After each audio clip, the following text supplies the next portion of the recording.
Me escutam aqui? Sim?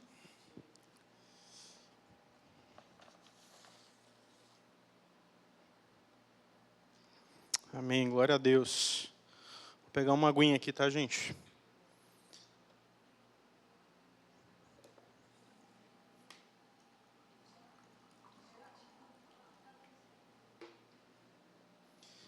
Amém, glória a Deus. Satisfação estar com vocês aqui. É uma casa nossa também, né? Vivi 3 anos também aqui no Rio, né? Podendo conviver com vocês, foi um período muito bom. Desde 2012 já também em convivência com o pessoal, né? Então a gente já vai vendo o tempo voa, né? Parece que foi ontem que a gente se conheceu. Já estamos em 2024 e daqui a pouquinho já 2025, né? Como dizem por aí, o Natal está por aí já, está chegando. Daqui a pouco a gente já começa a ver lojinha vendendo decoração de Natal, e que época bonita, inclusive, né? A gente tem que aproveitar. Então, glória a Deus, eu convido vocês a abrirem as suas Bíblias comigo, no Evangelho de Lucas, no capítulo 10, a partir do versículo 33. Lucas 10.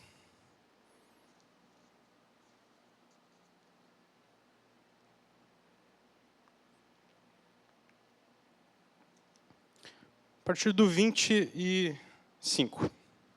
25. Amém? Vamos orar mais uma vez. Se importam de se colocar de pé mais uma vez para nós orarmos ao Senhor, se vocês puderem. Senhor Deus e Pai, nós te agradecemos, Deus, por essa oportunidade que nós temos aqui, Senhor, de compartilharmos da Tua palavra, Senhor, na companhia do Espírito Santo. Nós te louvamos, Espírito Santo, e te pedimos, trabalha nas nossas vidas nessa noite. Segue trabalhando nas nossas vidas nessa noite, Senhor.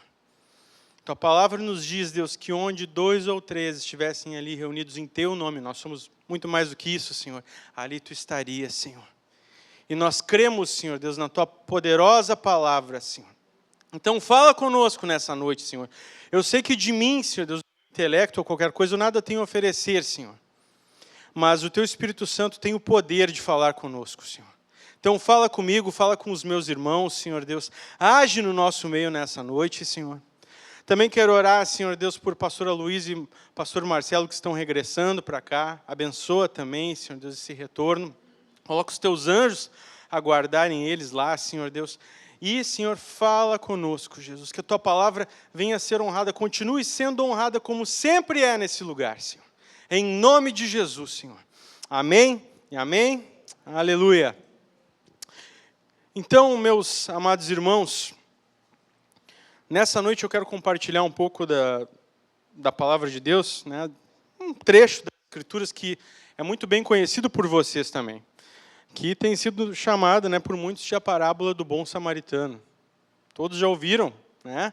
Inclusive é uma parábola que está muito presente na cultura popular, né? A gente vê em quadros, né, em telas, enfim, a gente tem uma série de representações em torno dessa parábola, porque ela tem uma mensagem muito rica para nós. Assim como toda a Escritura, né, ela nos traz muita riqueza. E eu quero ir lendo os versículos com vocês e a gente ir comentando e conversando sobre eles.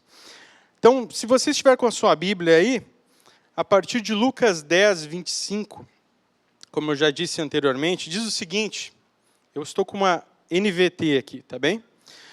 Certo dia, um especialista da lei se levantou para pôr Jesus à prova com essa pergunta. Mestre, o que preciso fazer para herdar a vida eterna? E a primeira coisa que me chama a atenção quando eu leio esse versículo é a audácia de alguém querer colocar Jesus à prova, né? Estava ali se colocando como um grande intelectual que pensava que era. Aqui na minha Bíblia, na minha versão, está dizendo um especialista da lei, né? E quando está falando especialista da lei, ele está falando do Pentateuco, ele está falando da lei de Moisés. Então esse homem era um homem que conhecia cada vírgula da lei. Ele era um profundo conhecedor das Escrituras. E se nós formos analisar, às vezes no mundo nós temos pessoas que são profundamente conhecedoras, mas não creem em nada, às vezes, do que está escrito. Esse homem provavelmente cria, eu creio que sim. Mas isso não significa grande coisa. Às vezes a gente pode ter, né, quem nunca, daqui a pouco eu li 30 vezes a Bíblia, conheço cada vírgula, cada detalhe, mas se o meu coração não estiver centrado de acordo com a palavra, aquilo ali não tem validade nenhuma para mim. Nós não fomos chamados para sermos intelectuais das Escrituras, muito embora nós sejamos chamados para conhecê-la. Mas se nós não vivemos as Escrituras, é como se nós estivéssemos abortando algo de Deus para a nossa vida. Isso é muito forte. Nós precisamos conhecer e viver. É algo importante aqui que a gente precisa compreender. E esse homem, naquele dia, que não diz para a gente que dia é, a gente vê que dá um salto praticamente do versículo anterior, né? Ele joga ele em outro ambiente. Certo dia, um especialista da lei se levantou para pôr Jesus à prova com essa pergunta: Mestre, o que preciso fazer para herdar a vida eterna? E é uma pergunta que talvez muitas pessoas hoje nem se façam mais. Mas naquele período específico, era uma pergunta muito importante. O que eu devo fazer para herdar a vida eterna, para viver eternamente? Para não acabar tudo aqui. E muitas das coisas que nós vemos os modernos falando atualmente, vocês já devem ter visto esse argumento. Por que eu quero a vida eterna, né, se viver é só sofrimento? Você já deve ter ouvido isso. Mas essa vida eterna aqui não é sofrimento. Essa vida eterna aqui é regozijo com Deus. O tempo inteiro. A gente vai se alegrar com Deus o tempo inteiro. Enquanto talvez hoje você tenha passado por um dia que tenha sido difícil, eu não sei qual é a tua situação. Talvez você está estressado. Talvez você esteja em depressão. Talvez você esteja com alguma doença que só você sabe. Talvez você esteja com problemas na tua casa. E às vezes o que dá vontade nas pessoas que estão passando com isso é que acabe logo, passe tudo logo. Mas Deus nos promete uma vida eterna com Ele, nos regozijando nele. E Ele já quer mudar a nossa situação hoje aqui. Amém? Glória a Deus. Então esse homem, ele faz essa pergunta, ele traz esse questionamento para Jesus. Ele traz esse questionamento, é bastante interessante. E no versículo 26, Jesus ele responde: o que diz a lei de Moisés? Jesus sabia que ele estava falando com um especialista da lei, um doutor da lei. E Jesus larga para ele uma outra pergunta. Então, o que diz a lei de Moisés? Como você a entende? Jesus está querendo conversar com ele, assim como Jesus está querendo conversar conosco diariamente. Jesus está conversando conosco todos os dias. Às vezes a gente se pega, né, refletindo sobre certas coisas, o Espírito Santo está falando com a gente. E a gente precisa ter sensibilidade de compreender isso também. Então Jesus ele faz essa pergunta para esse mestre da lei: como você vê a lei? Né? Como você enxerga, como você a entende? E olha a resposta daquele homem. Ele respondeu: ame o Senhor, seu Deus, de todo o seu coração, de toda a sua alma, de toda a sua força e de toda a sua mente, e ame o seu próximo como a si mesmo. Então o homem respondeu, né? Uma resposta baseada nas Escrituras. E que bom isso, né? E olha o que Jesus responde para ele: está correto, disse Jesus, faça isso e você viverá. Faça isso e você viverá. Então tem uma condicional aqui. Não basta conhecer. O que a gente tem que fazer? Amar a Deus acima de todas as coisas. Amar o nosso próximo como a nós mesmos. E muitas vezes a gente conhece, é tão fácil falar de amor, né? Deus é amor. Mas na hora de conviver, às vezes a coisa não é tão simples assim. Vocês concordam comigo? Quem é que nunca se pegou perguntando assim: mas perdoar tal coisa é tão difícil, né? E é difícil mesmo. Tem coisas que são difíceis de perdoar. Porque a nossa carne não consegue lidar com aquilo ali, mas o Espírito Santo em nós consegue gerar perdão. E a gente precisa entregar a nossa vida para Deus para que Ele possa operar dentro de nós Coisas profundas que nós mesmos não teríamos condições de fazer. Todos concordam aqui que se fosse por nós mesmos, nós não teríamos condições de nos salvar? A gente não tem. Mas Jesus, Ele nos traz salvação. Jesus, Ele nos traz salvação. Nós temos visto, né? Tanta gente, às vezes, eu estou fazendo caridade, eu estou fazendo tal coisa. Mas se a gente não tiver com o nosso coração em Jesus, aquelas obras são como obras mortas. Aquela obra pode ser uma obra, pode ser até uma pedra de tropeço na nossa vida. Se a gente começa a fazer determinadas coisas que têm aparência de boa, vocês concordam que tem muitas coisas que têm aparência de boa? Posso sair e distribuir sopa todos os dias na frente da minha casa, e é bênção. Mas se eu começar todos os dias na frente da minha casa, só ficar postando no Instagram, e eu começar a me vangloriar em torno daquilo ali, e começar a julgar as pessoas que não estão fazendo aquilo ali vai ser pedra de tropeço para a minha vida. Aquilo não é para a honra e glória de Deus. E a gente tem que ter esse cuidado aí. Mas voltando para o texto, Jesus disse, está correto, disse Jesus, faça isso e você viverá. Então são 2 pontos aqui, amar a Deus e amar ao próximo. E eles estão fazendo referência, não vou abrir lá agora, mas Deuteronômio 6:5, você pode abrir na sua casa. Deuteronômio 36, também faz referência ao texto de Levítico 19:18. Tá? E pode colocar para nós até Levítico 19:18, por gentileza. Para nós lermos juntos. Não procurem se vingar, nem guardem rancor de alguém do seu povo, mas cada um ame o seu próximo como a si mesmo, eu sou o Senhor. Nós não fomos chamados para vingança. Eu e você não fomos chamados para isso. Deus é justo, Deus sabe o que deve fazer ou não. Mas eu e você não somos chamados para amar. E Jesus, Ele vai além disso. Vocês conhecem bem a Escritura e vocês sabem que Jesus disse ainda, ama o teu inimigo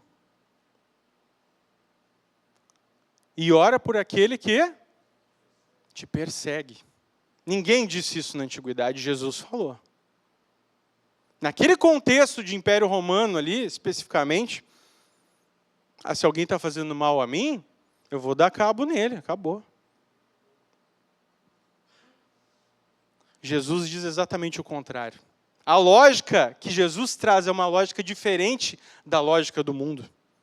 Por isso que muitas vezes nós não entendemos, a nossa carne não entende, o nosso intelecto, às vezes, não tem condições de compreender certas coisas. Se fosse tão simples assim explicar Deus, como 2 mais 2 são 4, mas não é assim que funciona. E Deus está falando conosco. Deus quer que a gente tenha coisas mais profundas. Voltando para o texto aqui, ainda, né, em Lucas 10:28, se nós formos lá para Mateus 22, do 36 ao 40, pode colocar para a gente também, por favor? Mateus 22, do 36 ao 40. Mestre, qual é o mandamento mais importante da lei de Moisés? Jesus respondeu, ame o Senhor seu Deus de todo o seu coração, de toda a sua alma, de toda a sua mente. Este é o primeiro e o maior mandamento. O segundo é igualmente importante, ame o seu próximo como a si mesmo. Toda a lei e todas as exigências dos profetas se baseiam nesses 2 mandamentos. Se eu amo o meu próximo, eu não vou adulterar. Se eu amo o meu próximo, eu não vou roubar. Concordamos? Que aqui nós temos um pilar? E se eu amo a Deus, eu vou fazer aquilo que Deus me diz que eu tenho que fazer. Então aqui nós temos uma estrutura para nós. Se nós seguirmos isso aqui, nós vamos andar conforme Deus quer que a gente ande. João 14:21. Por gentileza. João 14:21.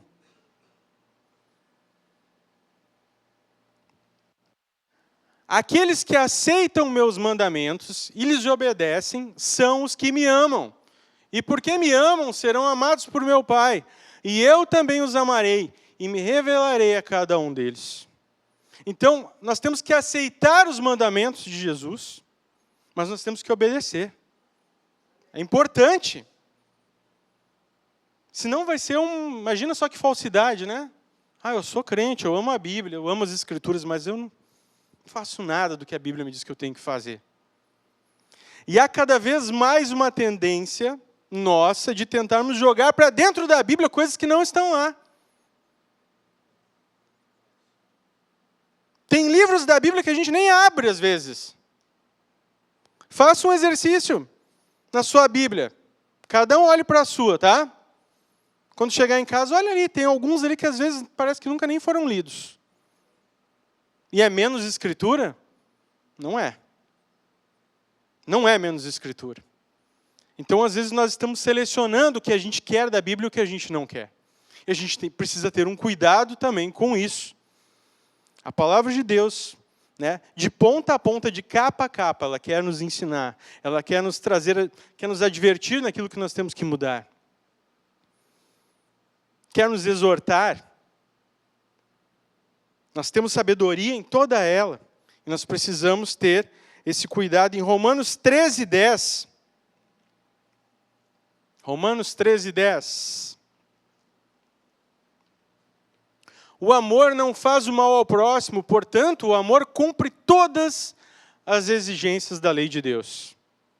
Olha só que forte isso. O amor não faz mal ao próximo. Portanto, o amor cumpre todas as exigências da lei de Deus. Mas quem é meu próximo? E é disso que a gente vai falar de agora. Versículo 29, gente. Então, esse homem da lei, esse perito da lei, ele diz o seguinte, né, depois disso aqui. O homem, porém, querendo justificar suas ações, perguntou a Jesus: e quem é o meu próximo? Quem é o meu próximo? A quem eu devo amar? Basicamente é isso que ele está perguntando. Quem eu devo amar e quem está liberado não amar tanto? Ou talvez até odiar. A quem eu devo amar? E quando a gente fala de próximo, aqui as Escrituras estão falando em próximo, ela traz uma palavra que está se referindo a uma palavra que a gente poderia usar talvez ali num contexto muito próximo, talvez pudesse usar a vizinho, alguém que é até parecido, de certa forma, com a gente. E aí vocês vão, né, concordar comigo que é fácil de amar alguém que é parecido com a gente. Não é? É mais fácil, né? É fácil amar alguém que é parecido com a gente, mas quando a gente começa a conviver com alguém que tem muitas diferenças com a gente, às vezes as coisas começam a ficar um pouquinho mais complicadas. E talvez eu já não quero mais conviver tanto com essa pessoa. Talvez eu até me alegre se eu chegar na igreja e não encontrar a pessoa no culto. Não, né, gente? Ninguém pensa assim. Mas é algo pesado, é algo que a gente tem que refletir. Será que eu quero, de fato, que as pessoas venham à igreja, que as pessoas entreguem sua vida para Jesus? Ou será que eu prefiro viver no meu fã-clube de cristãos parecidos comigo, que gostam das mesmas músicas que eu, que gostam do mesmo partido político que o meu, que gostam do mesmo time de futebol que o meu, que leem os mesmos livros que os meus, que eu gosto de ler, que gostam dos mesmos assuntos? Será que é esse o próximo que eu quero perto de mim? Ou será que eu estou aberto a entender essa misericórdia de Deus que se estende a todos?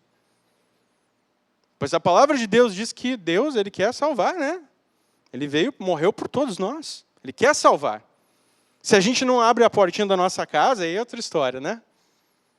Aí é outra história. Deus não é arrombador de portas. O diabo é. Ele até picha as casas por dentro, né? Mas Deus não faz assim. Deus, Ele, bate na nossa porta. E Ele entra na nossa vida para mudar a nossa trajetória. E cada um aqui vai lembrar de onde Jesus o tirou. Eu sei de onde Deus me tirou. E eu tenho certeza que você sabe de onde Deus te tirou também. Só que às vezes a gente parece que se esquece, parece que a gente se enche numa aura assim, de santidade que parece que a gente é melhor do que os outros. E a gente começa a ter um dedo tão pesado para julgar e apontar. Sabe, aquilo para esse aqui eu nem falo mais. Eu não falo mais para esse aqui. Esse nunca, né? Esse nunca vai se converter. Ou então aquilo, a pregação era para o cara que não veio hoje. Mas é sempre para a gente. A palavra de Deus está falando conosco. Se nós estamos aqui hoje ouvindo é porque Deus queria falar conosco. Sobre isso, se você está assistindo agora a live, Deus está querendo falar contigo também. Amém? Então Deus está falando conosco. Deus ele está falando conosco. E esse homem aqui ele estava querendo justificar as suas ações. Por isso ele perguntou, quem é o meu próximo? É interessante, né, que quando a gente lê o texto bíblico, às vezes aqui Lucas ele traz um comentário. Já trouxe a intenção do cara. Então a gente já sabe o que ele estava pensando nesse período da lei. Estava querendo se justificar. Ele estava querendo se justificar. E no versículo 30, diz que Jesus ele respondeu com uma história sobre essa pergunta. Quem é o meu próximo? E Jesus é tão querido, é tão amado, que ele trazia essas histórias, né, simples e que envolviam ali coisas do cotidiano deles para que eles pudessem entender de uma forma mais clara as coisas. E se nós vamos olhar as parábolas de Jesus, normalmente elas estão fazendo referências a pessoas que estão ouvindo. Normalmente são assim. E aqui, Jesus então ele responde com uma história no verso 30, ele diz, certo homem descia de Jerusalém a Jericó, e o descia aqui, ele faz todo sentido até geográfico, Jerusalém está numa parte mais alta, né? Então ele descia de Jerusalém a Jericó, quando foi atacado por bandidos. Eles lhe tiraram as roupas, o espancaram e o deixaram quase morto à beira da estrada. Algumas versões de semi-morto, né? Primeira vez que eu vi, eu achei engraçado. Até, né? Como assim semi-morto? Está morto, não está, né? Mas é o cara que está com a aparência de morto, mas ele não morreu. Dá para pensar no cidadão ali completamente destruído, né? Ele foi devastado. Ele foi atacado por pessoas más, ruins, bandidos, né? Foram bandidos que o atacaram. Tiraram as roupas dele, ou seja, estava nu. Não tinha roupa, estava nu. O espancaram e o deixaram quase morto à beira da estrada. Para vocês terem uma noção, tá? Claro que as estradas hoje não são as mesmas, mas esse trajeto era um trajeto de cerca de 36 quilômetros. Tá? Para uma pessoa que faz uma boa caminhada, aí pode calcular quanto tempo talvez levaria numa estrada, não, obviamente que não boa, não é que nem caminhar aqui no calçadão de Copacabana, né? Obviamente que não é a mesma coisa, né? Então, em condições que não eram muito boas. Esse homem estava fazendo. E vocês podem imaginar que em muitos trechos, talvez, né, não tinha ninguém. Lugar fácil de ser atacado por bandidos, por ladrões. E esse homem ele foi atacado. Ele foi atacado ali. Espancado e ficado até sem as suas roupas. No versículo 31,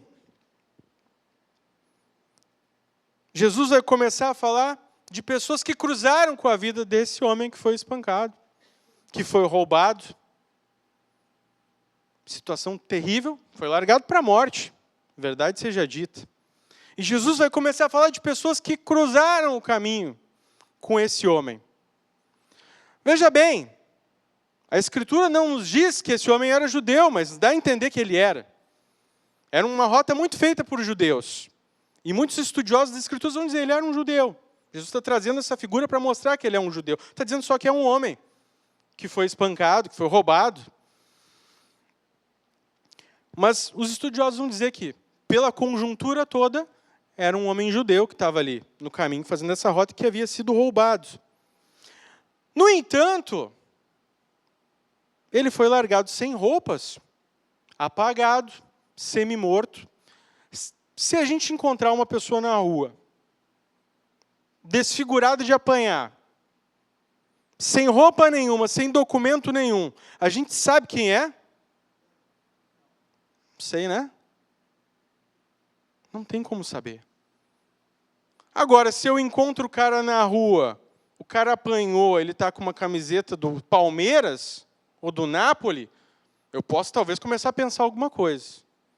O cara, de repente ele é de São Paulo, de repente ele é um napolitano, mas uma pessoa que está nua, ela foi privada até da sua identidade. Difícil saber quem é difícil de olhar e saber quem é. Né? Talvez se fosse aqui no Brasil, então seria né, se o cara fosse oriental, ou de qualquer lugar que fosse, poderia ser um brasileiro. Né? Então, também isso aí, nem assim a gente conseguiria descobrir.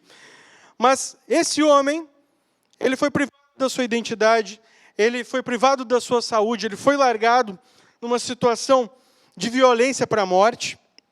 E no versículo 31, Jesus diz que, por acaso, descia por ali um sacerdote, quando viu o homem caído, atravessou para o outro lado da estrada. Então a gente pode imaginar. Era um homem que provavelmente, naquela sociedade, ele gozava de certo prestígio. Os sacerdotes tinham prestígio na sociedade judaica. Estava passando por ali e o texto nos diz que ele atravessou para o outro lado da estrada. Mas por que ele atravessou para o outro lado da estrada? Primeiramente, a gente tem que dizer que, segundo a lei, eles não poderiam tocar em uma pessoa morta. Então, talvez ele tenha pensado, não posso nem chegar perto. Né? Ele viu a situação. O cara está parecendo como morto. Não devo nem tocá-lo, talvez. Lá em Números 19, não precisa abrir agora, mas a gente encontra versículos falando sobre isso. Continuando aqui também, diz que um levita fazia o mesmo caminho e viu o homem caído, mas também atravessou e passou longe. Levita, alguém da tribo de Levi, que tinha obrigações também no templo, também viu, passou longe. Também tinha essa dificuldade de poder, não poder tocar num impuro, numa pessoa morta e tudo mais. Enfim. Mas são pessoas que, a gente pode dizer que isso aí justifica? Não justifica, né? Jesus mesmo curou no sábado. E as pessoas disseram para ele que ele não poderia, porque senão ele estaria descumprindo a lei. Se a gente voltar para o que a gente estava lendo lá no início, a gente vai ver a diferença entre o que é ser legalista e o que é cumprir a lei de fato com o seu coração. Porque eu sei que eu devo amar o meu próximo como a mim mesmo. Se eu passo por alguém que está em uma situação de dificuldade, ainda que seja numa situação daquelas ali, eu tenho o dever de socorrê-lo. Amém? Eu tenho o dever de socorrê-lo. Desses dois mandamentos dependem toda a lei e os profetas. Deus me mandou amar o meu próximo como a mim mesmo. Toda vez que eu passo por alguém que está numa situação de dificuldade, não precisa ser na rua, pode ser no meu trabalho, pode ser na minha casa, e eu simplesmente ignoro completamente aquilo que está acontecendo, eu dou de ombros. É como se eu estivesse ignorando algo que Deus me disse que eu deveria fazer. Nós temos uma obrigação uns com os outros. Vocês concordam comigo que nós somos chamados para sermos igreja? Na casa de Deus, nós temos que cuidar uns dos outros também.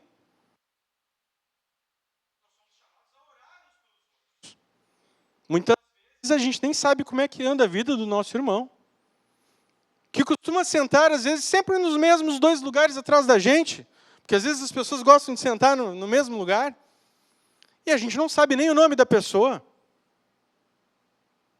Tem algo de errado. Mas o fulano nunca me cumprimentou. E tu, você, já cumprimentou? Você já foi até ele? Estendeu a sua mão? Deu um abraço? Perguntou o seu nome? Perguntou como foi a semana? Nós temos obrigações uns com os outros. Nós somos chamados a amar o nosso próximo como a nós mesmos. Ainda que ele pense bastante diferente da gente. E às vezes na casa de Deus nós podemos ter pessoas que pensam bastante diferente da gente sobre diversos fatores da vida. Mas esses fatores não são maiores do que a misericórdia de Deus, que o amor que Deus nos diz que nós devemos ter uns pelos outros. Nós temos que passar por cima dessas coisas. Ah, mas não dá, é difícil. É difícil. Mas não tem nada que o Espírito Santo não possa fazer. Todos cremos que Deus é poderoso, a palavra de Deus é poderosa. E que Deus está se manifestando hoje entre nós como Ele se manifestava 2000 anos atrás. Ninguém tem dúvidas disso. Deus ele continua operando maravilhas. E o fato de eu e você estarmos aqui hoje é um milagre. A nossa carne não queria estar aqui. A nossa carne prefere talvez estar fazendo outra coisa. Nós estamos aqui por um milagre de Deus. O Espírito Santo está trabalhando na nossa vida. A única coisa que a gente fez foi abrir a porta para ele entrar. Que é uma iniciativa e tanto também. Mas se ele não batesse na nossa porta, a gente não ia abrir, a gente ia abrir a porta para outras coisas talvez ruins entrarem. A palavra de Deus diz que a carne milita contra o Espírito e o Espírito contra a carne. Há uma tensão aí. Há uma tensão. E a gente precisa ter esse cuidado. Mas voltando para o texto,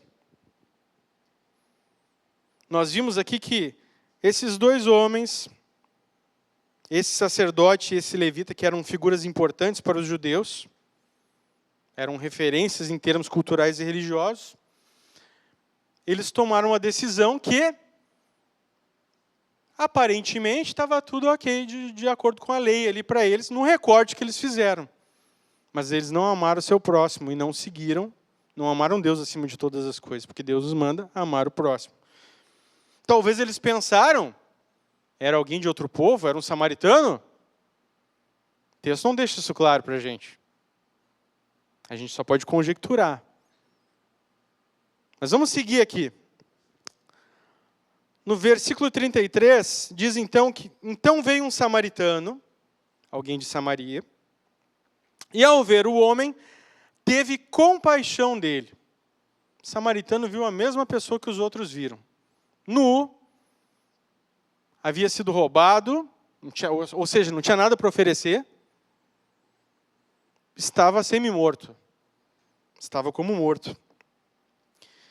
E esse samaritano, ao ver o homem, ele teve compaixão dele. Olha só que interessante. Compaixão. Ele se colocou no lugar daquela pessoa. Ele teve compaixão. E muitas vezes para nós,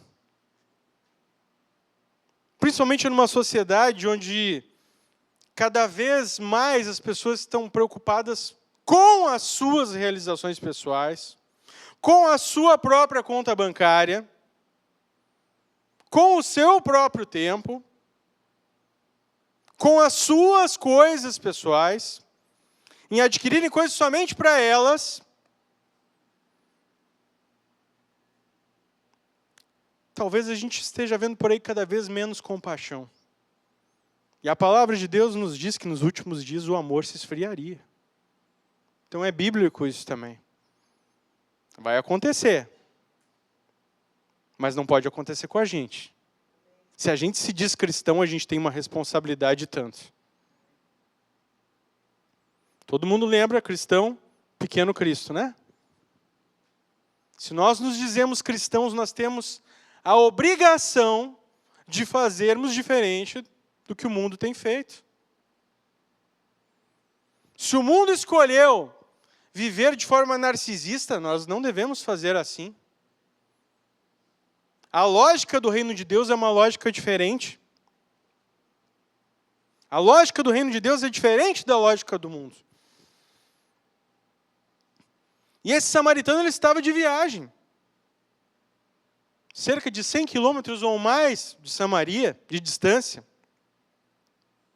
Talvez uma caminhada estimada hoje numa boa estrada de umas 25 horas, hein? Para um bom atleta, né? Eu não faria em 25 horas, com certeza, né? Teria que fazer em 2 dias, talvez, não sei. Mas ele teve piedade, ele teve compaixão. E nós somos chamados a termos compaixão. Somos chamados a termos piedade. Sermos movidos, por isso o que nos move? O que nos move são apenas os nossos desejos pessoais? Não pode ser assim. O que tem que nos mover é o amor por Deus. O amor pelas vidas. E é interessante que, quando a palavra fala dos samaritanos,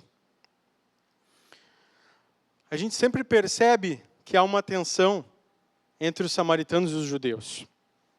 Historicamente, vocês sabem que os samaritanos eram um povo, né, que estavam ali, a capital deles estava ali no norte, do que seria o Reino do Norte, né, de Israel. Eles adoravam também em um monte, no Monte Gerizim. Tinha um templo lá. Eles criam no Pentateuco também. Muito embora para eles o lugar de adoração fosse outro monte, fosse outro lugar, fosse outro templo. Eles adoravam Yahvé também. Mas passaram a rejeitar a importância histórica de Jerusalém, né? Para entrar nisso aí, agora a gente teria que ir longe, né? Mas havia ali, né? Foi um rompimento que ele ocorreu entre os séculos 4 e 5 a.C., mais ou menos. Então, eles estavam rompidos. E havia certo ódio entre alguns judeus e alguns samaritanos. Ódio mesmo, tá? Não é conflito Brasil e Argentina na Copa América. Ah, argentino, não sei o quê. Não, eles se odiavam mesmo. Era terrível a coisa. Até xenofobia rolava ali. Eles não se gostavam. Não se gostavam por uma série de motivos. Por motivos políticos, enfim, por motivos que depois acabaram se tornando até raciais, de dizer, esses aqui se misturaram, esse aqui não. Né? Então, ficava aquele negócio de dizer, quem é mais santo que quem?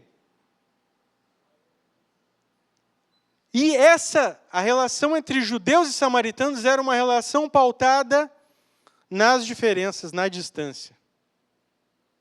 O samaritano eu quero ali. O judeu que é parecido comigo, ok.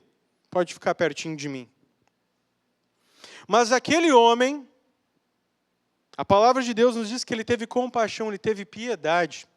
Ele não quis saber se era outro samaritano. Ele não quis saber se era outro judeu. Ele não sabia nem se a pessoa cria de fato em Yahvé ou não. Poderia ser um viajante que estivesse passando por ali. Está aqui no contexto de Império Romano, tinha gente circulando por aquelas estradas de um lugar para o outro, mar Mediterrâneo, pegava uma embarcação, estava em outra província, e esse pessoal está circulando por ali. Esse homem não sabia quem ele estava de fato cuidando, quem que ele foi cuidar, por quem ele teve compaixão. Mas o texto nos diz no versículo 34 que ele foi até ele não desviou, ele assumiu uma responsabilidade, ele se engajou, ele tratou de seus ferimentos com óleo e vinho e os enfaixou. Depois colocou o homem em seu jumento e o levou a uma hospedaria onde cuidou dele. Olha só o que ele fez, gente. Ele se engajou com aquela pessoa. Ele se envolveu com aquela pessoa. Às vezes a gente acha que a gente está fazendo muita coisa só porque a gente daqui a pouco jogou R$1 para o cara que está ali na calçada. Olha o que esse homem fez. Ele abriu mão do tempo dele, ele abriu mão do que ele estava fazendo. Ele estava fazendo uma travessia também. Talvez ele tivesse horário, provavelmente tinha coisas a fazer, mas ele entendeu que haviam coisas que eram mais importantes. Ele não achou que ele tinha só que pagar de bonito. Se eu fizer isso aqui, está tudo certinho, né? Está tudo bem. Mas ele decidiu se envolver com aquela pessoa. Cuidou das feridas. Nós temos essa responsabilidade uns com os outros também. Nós temos que cuidar uns dos outros. Quantas pessoas feridas nós temos hoje, na igreja e fora da igreja, que estão no nosso círculo social, pessoas que a gente conhece. Nós temos que amar essas pessoas, temos que amar essas vidas. Temos que orar por elas. Temos que gastar tempo com elas. Temos que passar tempo junto. Alguém fez uma pesquisa recentemente aí, dizendo que as pessoas que mais saem da rua, que estão numa situação de rua, são as pessoas com as quais as pessoas criam um engajamento com elas. Quem é você? De onde você veio? E conhece a pessoa e a partir dali se consegue gerar uma situação que a pessoa saia dali. Olha que interessante. Não é algo superficial. Vocês entendem o que eu estou querendo dizer? Não é algo superficial. Nós não fomos chamados para vivermos algo superficial. O Evangelho não é superficial. Eu não sou chamado para viver o Evangelho apenas quando eu estou com tempo sobrando. Eu sou chamado para viver o Evangelho no meu dia a dia, quando eu estou fazendo minha travessia para ir para o meu trabalho.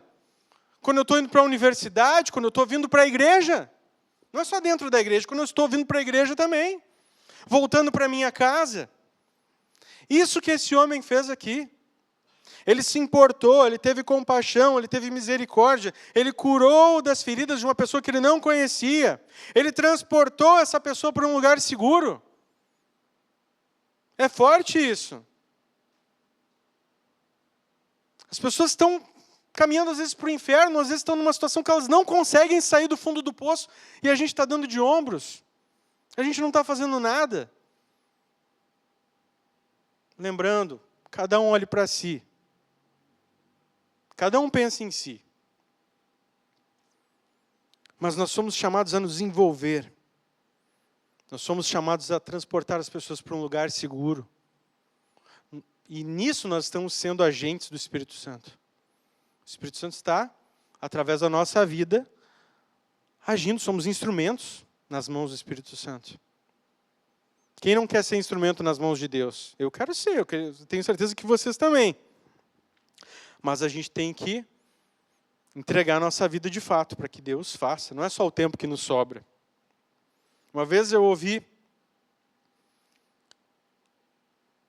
uma pessoa dizendo assim, mas uma pessoa convidou o outro para uma ação, né, que tinha que ser feita da igreja, e a pessoa disse, mas eu tenho uma vida. Como assim, você pensa que eu não faço mais nada? Quem não tem? Todos têm uma vida. Os discípulos de Jesus todos tinham uma vida. Agora a minha vida, os meus compromissos são mais importantes? Não são. Os meus não são mais importantes do que o Luca, do que a Sandra, do que o Naldo, do que os da Ingrid. Não são. O nosso compromisso é o mesmo. Deixa para o pastor. O pastor faz. A nossa responsabilidade como cristãos, nesse sentido, é igual. Todos nós somos chamados a amar o próximo, a cuidar das feridas, a transportar para um lugar seguro. Ali diz que depois colocou o homem em seu jumento e o levou a uma hospedaria. Alguns autores, alguns estudiosos vão dizer que isso aqui era uma posição até de, talvez assim, de submissão. Quando você coloca alguém no seu transporte, você vai do lado, caminhando, e ele está ali. Ele abriu mão do seu conforto e levou aquele homem. Levou aquele homem para uma hospedaria, para um lugar de segurança, onde cuidou dele. No versículo 35, diz o seguinte: no dia seguinte, deu 2 moedas de prata ao dono da hospedaria e disse, cuide desse homem. Se você precisar gastar a mais com ele, eu lhe pagarei a diferença quando voltar. Olha que interessante aqui. Isso é algo para nós, mas também é uma figura de Cristo. Vocês concordam comigo aqui? Jesus pagou o preço por nós. Por cada um de nós. Cada um de nós estávamos perdidos. Todos nós aqui. Por melhores que fossem as nossas obras, se nós não tínhamos Jesus na nossa vida, nós estávamos perdidos. Todos nós estávamos e Jesus pagou um preço por nós. E às vezes a gente não quer cuidar das pessoas que estão conosco, que cruzam o nosso caminho. Para quantas pessoas nós falamos de Jesus na última semana? É uma pergunta para cada um pensar em si. Quantas pessoas nós falamos de Jesus? A gente aproveitou para falar de Jesus para alguém? Antigamente se aproveitava a fila do banco para isso, né? Mas agora é tudo online, né? Sendo tudo online, eu enviei ali o link do culto para alguém? Mandei um versículo para um amigo meu? Uma mensagem? Porque as coisas mudaram. Mas isso não me impede de continuar falando de Jesus. Na verdade, eu tenho agora um mecanismo que pode me auxiliar a falar de Jesus. Posso falar de Jesus para uma pessoa que está do outro lado do mundo. Uma ferramenta que pode servir tanto para o mal quanto para o bem. O que eu tenho feito com as minhas coisas? O que eu tenho feito? Para que eu tenho usado o que eu tenho, o que Deus tem me dado? O que eu tenho feito com isso? Esse homem, ele teve o cuidado de se preocupar e dizer assim, o que for necessário ainda para ele aqui, eu vou pagar. Eu vou cuidar dele até o final. Eu estou envolvido com essa pessoa aqui. Eu estou envolvido com ele. Agora me lembro de... A gente tem um projeto lá em Porto Alegre também, que a gente chama de grão de mostarda, tá? E a gente sai uma vez por semana para entregar alimentos para as pessoas, normalmente no hospital. Tem o hospital da criança, e às vezes os pais ficam o dia inteiro lá e não saem para comer. Posto de saúde, UPA, né? Essas que a gente tem assim. Às vezes também para pessoas que estão ali em condição de rua, às vezes até para as pessoas que estão trabalhando. Principalmente no inverno, a gente tem algumas noites bastante frias no sul do Brasil, então às vezes um cafezinho quente, uma sopinha, ajuda, né? E tem gente que diz, eu quero ir para um centro de reabilitação. Eu preciso de ajuda.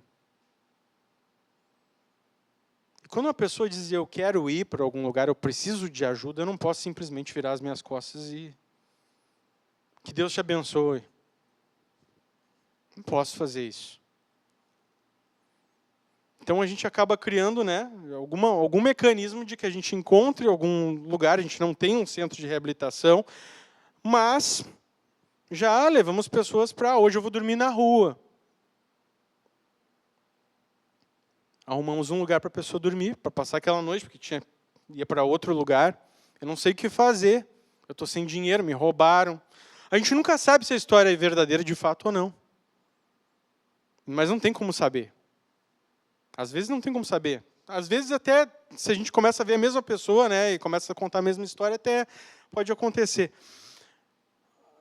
Mas as vidas estão aí. O que eu quero dizer com isso é que as vidas estão aí. E às vezes só em momentos especiais, quando a gente está fazendo um trabalho assim, que a gente vai ver que elas estão ali, porque elas são invisíveis às vezes para nós.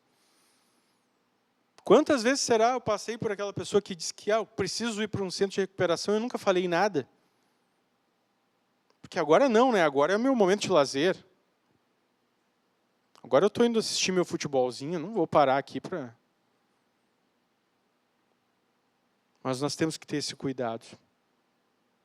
No reino de Deus a gente não tira férias. Na nossa vida pessoal a gente descansa. Mas eu não posso dizer, agora eu não vou orar por ti porque eu tô na minha folga. Não posso dizer isso. Ama o teu próximo como a ti mesmo. Ama a Deus acima de todas as coisas. Desses 2 mandamentos dependem toda a lei e os profetas. Voltando para cá, versículo 36, a gente já está indo para o final. Jesus, então, diz o seguinte, qual desses 3 você diria que foi o próximo do homem atacado pelos bandidos? Perguntou Jesus. Então, Jesus contou uma história.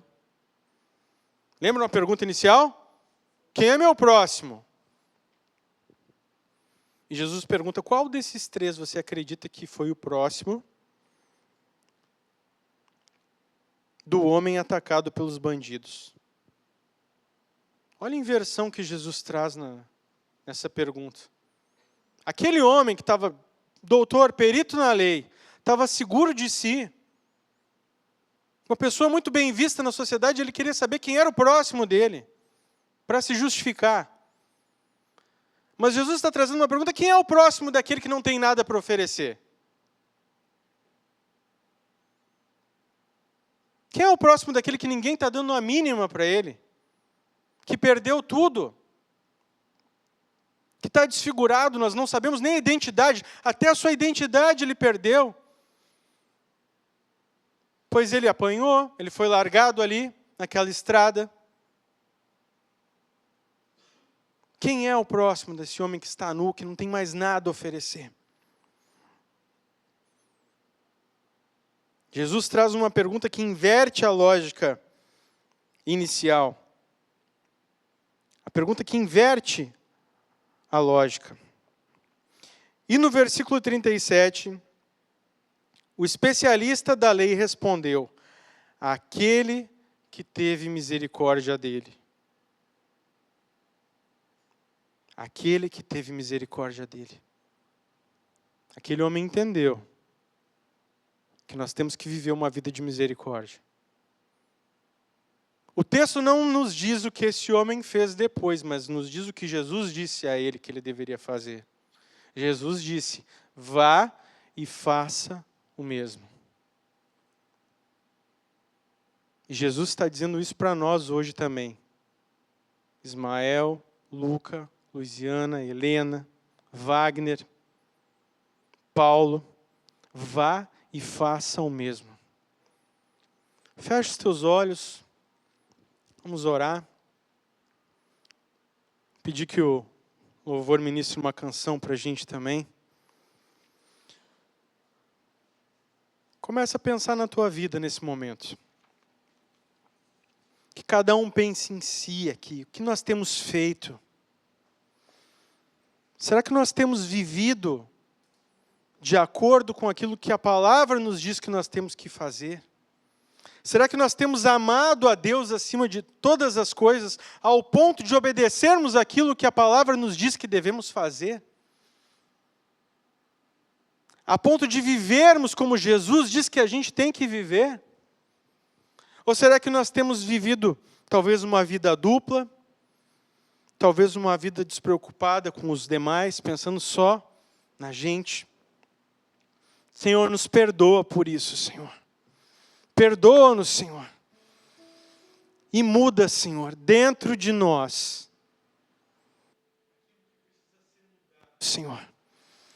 Gera em nós, Senhor Deus, dentro de nós e através de nós, frutos dignos de arrependimento, Senhor. Frutos do Teu Espírito Santo, Senhor. Começa a gerar, Senhor Deus, em nós isso aí, Senhor Deus. Muda, Senhor Deus, a nossa trajetória. Muda a inclinação do nosso coração, Senhor. Muda a inclinação do nosso coração. Muda a nossa postura, Senhor. Muda aquilo que nós precisamos mudar, Senhor. Em nome de Jesus, Senhor. Em nome de Jesus, Senhor. Que nós não venhamos a ignorar as pessoas que têm sofrido, Senhor. Pois há muitas pessoas sofrendo nesse momento, Senhor. Mas que nós venhamos a nos engajar, nos envolver com elas, Senhor. Em nome de Jesus, em nome de Jesus. Presta atenção nessa canção que será ministrada agora. Que o Espírito Santo continue falando aos nossos corações.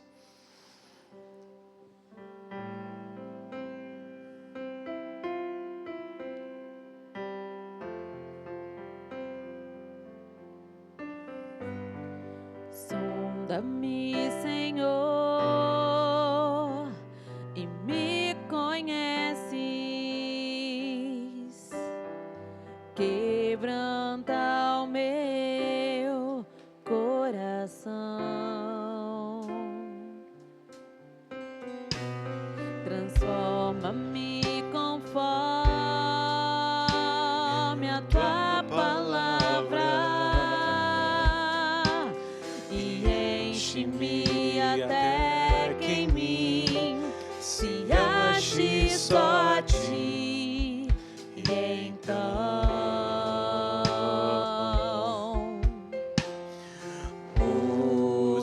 Usa-me, Senhor.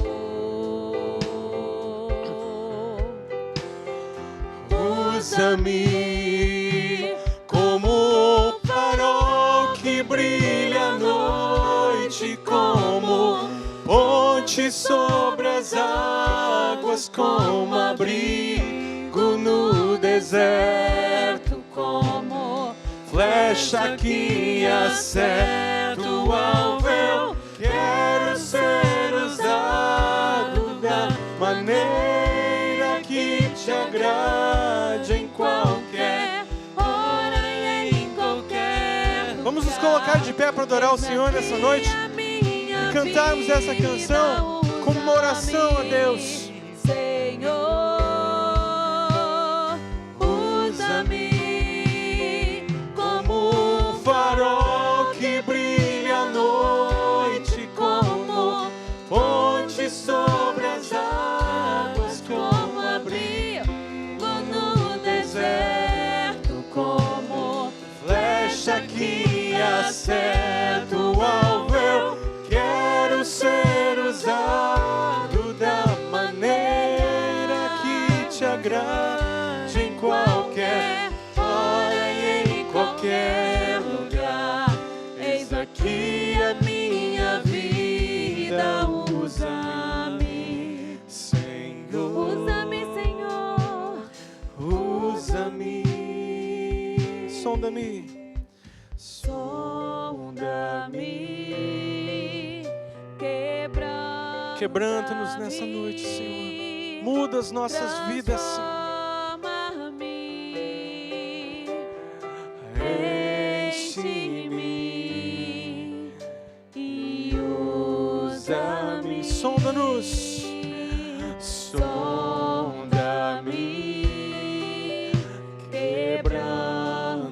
quebranta-me, transforma-me, enche-me e usa-me como um farol que brilha à noite, como ponte sobre as águas, como abrigo no deserto, como flecha que acerta o alvo. Eu quero ser usado da maneira que te agrade em qualquer hora e em qualquer lugar. Eis aqui a minha vida, usa-me, Senhor. usa-me, Senhor, usa-me, Senhor. Amém, Jesus, amém.